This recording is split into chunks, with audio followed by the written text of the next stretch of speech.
Mr. Secretary, my name's Kurt Myers. I'm from Pennsylvania, and as you may be aware, we do not have a distracted driver law in Pennsylvania at this point. Neither texting and/or handheld free for cell phones. And I'm interested in your perspective from the standpoint, because one of the debates that we have in Pennsylvania, and legislation has been introduced in the last session and it's now been introduced in this current session. And one of the debates has been the issues surrounding enforcement. And not only the aspect of enforcement, but also how do you measure the effectiveness of that enforcement. And I know in our case, we have a secondary offense for seatbelts as an example, yet our seatbelt usage is perhaps nearer the top within the U.S. as far as usage is concerned. And I think, at least from my perspective, that that's perhaps more a cultural change than it is an enforcement change. And so I'm interested in the short term, before we get to the point where we make a true cultural change on how people perceive the use of texting, cell phones. How do we effectively enforce this from your perspective, and how do we measure that effectiveness? It's a great question, and clearly the cultural change is what we're looking for in the long run. I think you're already starting to see some of that culture shift, just as DUI is not accepted as a cultural norm now, and it was more accepted in the past. You're seeing that shift with texting while driving. We had two targeted enforcement pilots, one in Connecticut, one in Syracuse, New York, where we provided grants to the local law enforcement agencies for a period of time to specifically target texting while driving. The results from those tests show that actually it works. Enforcement is part of that cultural shift. Enforcement alone is not going to do it, but I think as part of a larger campaign with enforcement, education, and a better job of getting the word out on the accident side and what the numbers are, that kind of cultural shift will happen.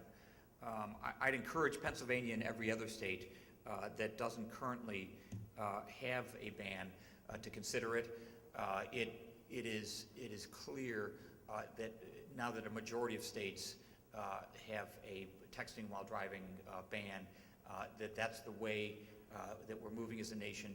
I think common sense dictates that none of us, regardless of what we think our cognitive skills are, can safely text while driving. So the enforcement is a part of it. The two pilot projects really showed that. We hope in the future, through cooperative work with local law enforcement agencies across the country, in a targeted way, that we can build on those early pilot programs.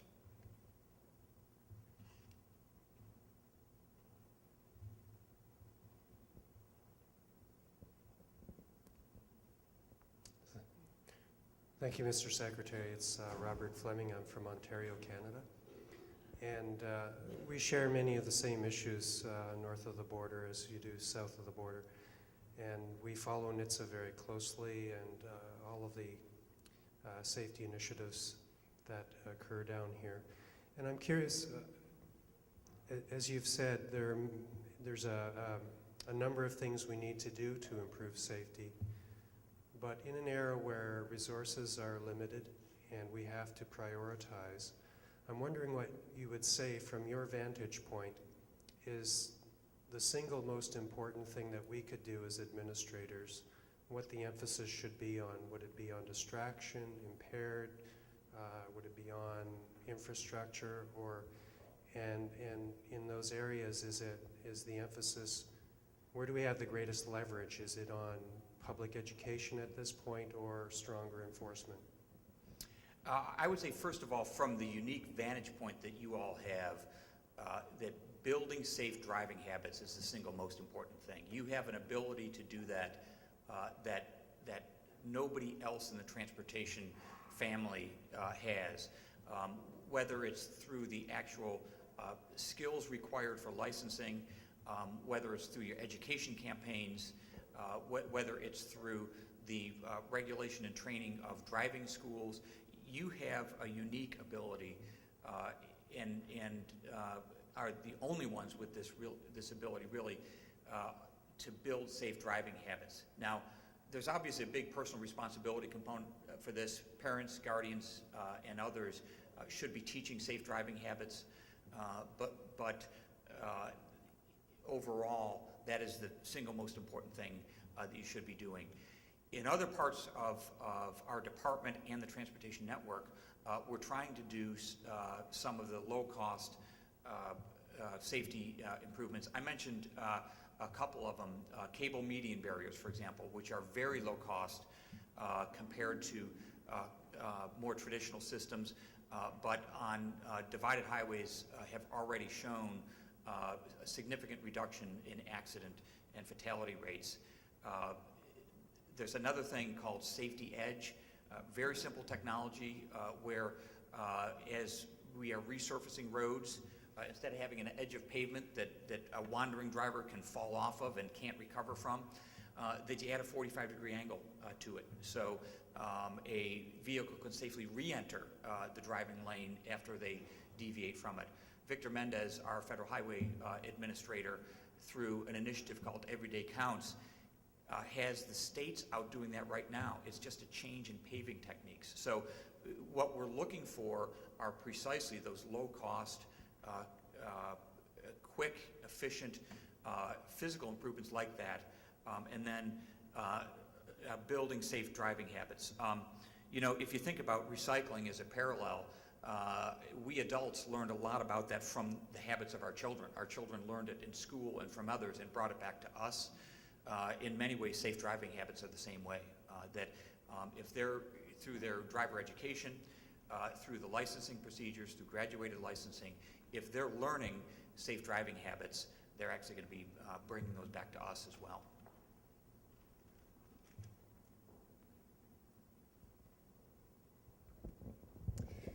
Good morning, Lucinda Babers, District of Columbia. Let me just follow up on Rob's question from Ontario. There are a lot of jurisdictions who, during these recessionary times, we don't necessarily have the funds available to do the driver education or to do the additional skills testing and the things that you just requested to really drive things home. And if you're like we are in DC, we're not a part of the Department of Transportation. So when it comes to grant funding and anything that they're eligible for, it's like kicking and screaming to get them to throw a little bit my way so that maybe I can do some driver education.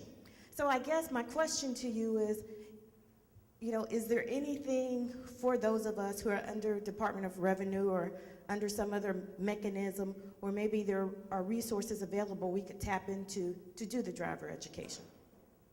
With I think you're pointing out what we're all living through, which are some pretty difficult financial times within the transportation world. If we're honest with ourselves, we know it's going to get worse, and it's going to get harder. That puts a premium on doing things like making sure that the graduated licensing procedures have as much parental and guardian involvement as possible, where you learn those safe driving habits. If driver education is going to be more focused on the kind of building of skills that you do in a graduated licensing program, focus on that.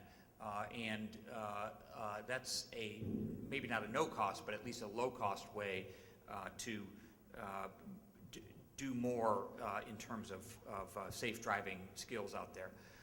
If you're looking for a magic bullet on how we can fund these activities in a better way, I don't think that's the reality that we're going to see in the next few years. What it does do is give us an opportunity to work smarter and to drop what is not working, follow the data and the accident numbers, and focus on what we know actually works.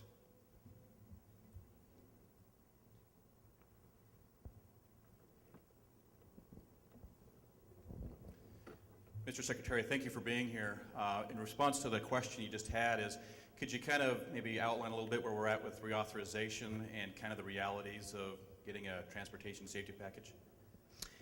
It's a great question. And first, I know we're talking about surface transportation today, but it's important to point out that we have two authorizations that are about to expire. Federal Aviation Administration, which, after all, is a very important part of our safety effort as well. September 16th, the short-term extension of the FAA funding expires. And September 30th, our surface transportation funding expires, and also the ability to collect the federal portion of the gas tax expires on September 30th. So that kind of triple whammy has not happened before. On aviation, we went through a lapse in authorization that required us to furlough 4,000 of our employees for about 10 days. We don't want that to happen again. For surface transportation, we are working with Congress in a bipartisan way, and I think it's important to point out that transportation traditionally has been, and we believe it should be, a bipartisan activity. There are no Republican or Democratic potholes, there are just potholes. And more fundamentally, transportation is the foundational investment in America's future that we need to make. So if, as we're thinking about a new authorization for our surface transportation, we need to look at the big picture. And in generational terms, go back to your home jurisdiction, wherever it is.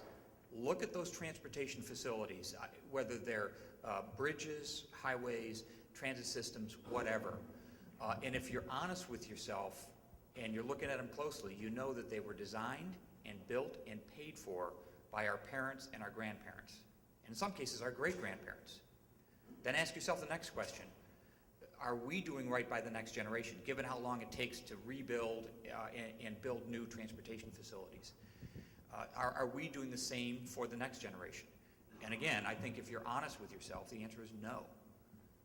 And I say that because transportation is a down payment on America's future prosperity. And it's very clear that that's been the case and one of the prime drivers behind the economic miracle that is America and its standard of living. We want to make sure that's true in the future. President Obama has consistently said, as a senator, as a candidate, as a president, that transportation and infrastructure in general are important investments in the future. The president has a very ambitious transportation infrastructure proposal. We're in bipartisan discussions with Congress on it. We think that we first need to make sure that nothing expires on September 30th. But beyond that, if together we're going to build a transportation infrastructure that serves the future, we need a multi-year reauthorization that fundamentally improves and changes what we do in transportation. And I'll give you just one or two examples from that. One of the things that we have proposed, for example, within our highway program, we currently have 55 separate highway programs. Our policy proposal is to collapse that into 5 instead of 55. Think of it as block grants almost for the states. Much more flexibility for the states to adapt to the local needs in that state in return for much more transparency and performance measures, so we can actually measure the return that our taxpayers get on their hard-earned tax dollars. We think more than ever in these difficult economic times that we need to invest in the future. We need to invest in transportation. Another way to put this is, think about where we would be today if our parents and grandparents didn't make those investments that they made. There's no question that we wouldn't enjoy the standard of living that we do today. So I think of it as a generational obligation. That's the context that we're looking at the reauthorization for both surface and aviation transportation through. We think that given America's needs today and in the future, that we really need to ramp it up and amp it up if we're going to do better.